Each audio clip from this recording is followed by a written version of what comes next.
बहुत प्राचीन समय की बात है। धरती पर धर्म, करुणा और मर्यादा का बोलबाला था। गौमाता को समस्त सृष्टि की माता माना जाता था।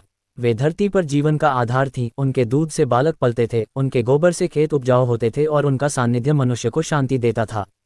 देवता, ऋषि और साधारण जन सभी उनका आदर करते थे। एक दिन भयंकर अकाल पड़ा।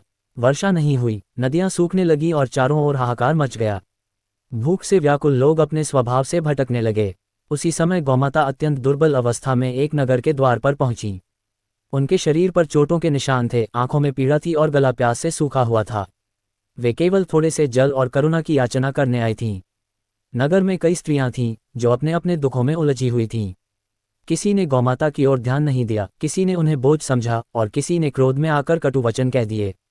किसी ने कहा, आज स्वयं के लिए अन्न नहीं है तो हम गाय के लिए क्या करें। किसी ने उन्हें हटा दिया, किसी ने अपमान किया। गौमाता का हृदय ये सब देखकर टूट गया। जिस माता ने सदा सबको दिया, उसी माता को आज तिरस्कार मिला। पीड़ा, अपमान और असहायता से गौमाता की आंखों से अश्रु बहने लगे। उनका मन अत्यंत व्यथित हो उठा। उन्होंने आकाश की ओर देखा, धरती को निहारा और गहरे दुख में डूबी हुई एक लंबी सांस ली। उसी क्षण उनका धैर्य टूट गया और उनके मुख से एक कठोर वाणी निकल पड़ी। गौमाता ने करुणा से भरे स्वर में कहा, परंतु उस करुणा में पीड़ा भी थी।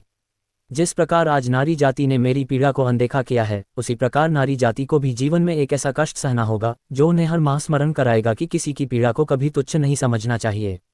कहते हैं कि उसी क्षण उन्होंने यह वर श्राप दिया कि स्त्रियों को हर महीने शारीरिक पीड़ा और रक्तस्राव सहना पड़ेगा। ये केवल दंड नहीं था, बल्कि स्मरण था करुणा का, सहनशीलता का और सृजन के भार का। गौमाता की वाणी में क्रोध से अधिक वेदना थी। उन्होंने कहा कि यह कष्ट स्त्री को कमजोर नहीं बल्कि और अधिक सहनशील बनाएगा, क्योंकि वही जीवन को जन्म देती है। समय बीतता गया, संसार ने करवट बदली। ये कथा पीढ़ी दर पीढ़ी कही जाती रही। कुछ लोगों ने इसे श्राप माना, कुछ ने इसे त्याग और सृजन का प्रतीक समझा। धीरे धीरे ये भी समझ आने लगा कि नारी का ये चक्र कोई अभिशाप नहीं, बल्कि प्रकृति की वह शक्ति है जिससे सृष्टि आगे बढ़ती है। वीडियो पसंद आए तो चैनल को सब्सक्राइब जरूर करें।